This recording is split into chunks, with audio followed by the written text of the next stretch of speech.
Nós temos aqui o nosso primeiro convidado, gentilmente, que é o jurista, Dr. Walter Maierovitch. Dr. Walter, muito obrigado aqui por atender o jornal Nova Brasil. É sempre um prazer, bom dia a todos. Nós não vamos falar de futebol hoje. Nem amanhã, tá? A situação tá feia lá em cima do Itaquerão, doutor Walter. Já falaram que ele tá inundado e tal. Eu acho que é o choro do pessoal. Outros me falaram que tem um bando de urubu andando lá em cima. O negócio tá feio por aqui. Tá realmente feio. Doutor Walter, o presidente do Senado, Rodrigo Pacheco, voltou a falar um tema interessante que as pessoas comuns como nós, que somos leigos e tal, procuramos entender, que é a elaboração de um anteprojeto sobre mandato para ministro do Supremo Tribunal Federal. Aí nós logo imaginamos, né, a participação de uma pessoa que tem um conhecimento técnico e jurídico como você tem, para explicar um pouco para nós.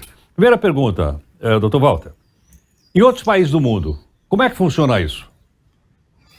Na Europa, principalmente, nós temos um sistema que tem a mesma raiz. Existe mandato. Por exemplo, na Itália, 9 anos. Atenção, sem recondução. Isso é importante, porque num sistema republicano, um dos princípios básicos é que o mandato tenha prazo certo e determinado. Mas, Heródoto, tem gente que está pensando errado, né? Está pensando que aprova essa PEC e, de repente, esvazia o Supremo e começam as escolhas de novos ministros. Não é assim.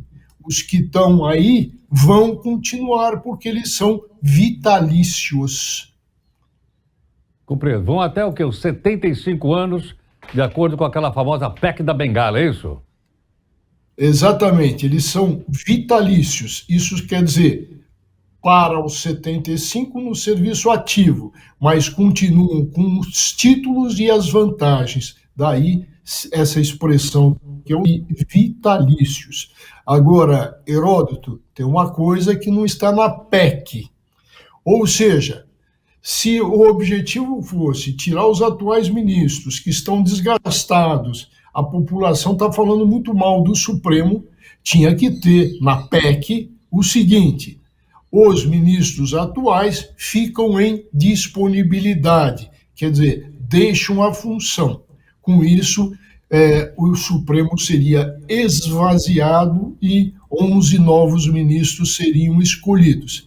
Estes que iriam para disponibilidade continuariam a receber proporcionalmente ao tempo que eles estiveram trabalhando no Supremo.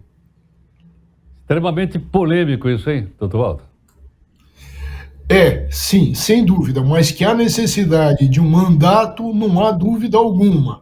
Nos países civilizados, vamos chamar assim, não dá para um ministro entrar, por exemplo, com 40 anos e ficar até 75.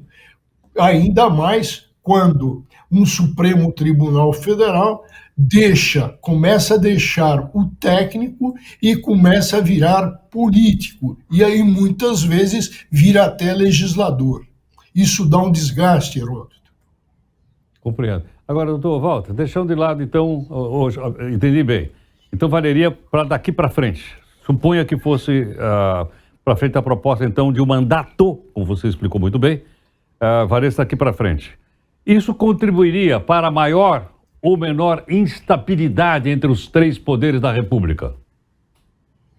Não, eu acho que isso daria mais estabilidade. Por quê? Porque daria uma oxigenação, novas ideias, novos debates, e o Supremo poderia aí se firmar junto à população como um tribunal imparcial, técnico e não político. Político no sentido de partidário, de jogo político, ou melhor, de politicagens. Então, Walter, ser ministro do Supremo Tribunal Federal poderia ser o coroamento de uma carreira jurídica, de uma pessoa que foi juiz de primeiro grau, depois foi lá para o tribunal, depois foi para Brasília e por aí afora. Seria o coroamento, ou seja, de uma pessoa que acumulou uma experiência jurídica ao longo do tempo, durante tantos anos, e poderia usar essa experiência em prol da Justiça lá no Supremo Tribunal Federal? Sim, Heródoto, o objetivo, inclusive constitucional, é esse. Mas, de repente, o Supremo começou a receber pessoas sem o devido amadurecimento, alguns sem títulos e outros, pior, por apadrinhamento. Ou seja, gente que chega e que fica devendo favores. Doutor Walter, olhando um pouquinho para a história do Brasil, eu não me lembro exatamente que governo foi da Primeira República, que um dos ministros nomeados, ele não tinha absolutamente nada a ver com o mundo jurídico, e deu uma confusão e uma briga danada na capital do Brasil, que na época era o Rio de Janeiro, e ele acabou saindo, ele acabou renunciando, porque foi uma dessas nomeações de caráter político, como você explicou agora. Sim, tratava-se de um grande médico, de nomeada, só que médico, de jurídico ele não entendia nada. Eu estou me referindo a Barata Ribeiro. Esse é que foi aí colocado no Supremo, mas não chegou a assumir. Compreendo. Doutor Walter, eu imagino também que o Supremo tenha participado de decisões extremamente polêmicas. Não sei qual eleger. Mas, salvo engano, durante o período da ditadura Vargas, o Supremo conestou a expulsão de Olga Benário de volta para a Alemanha. E ela foi mandada para um campo de concentração onde ela morreu. Aliás, onde inclusive ela deu à luz a filha, que está viva até hoje. Sim, exatamente isso. Essa é uma decisão histórica, triste.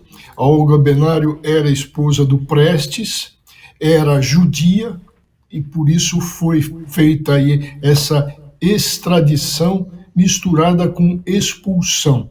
É uma página triste da história do Supremo, como triste também é a história de entender que a lei de anistia, eu me refiro à ditadura militar, a lei de anistia atingia também aos torturadores, aos assassinos.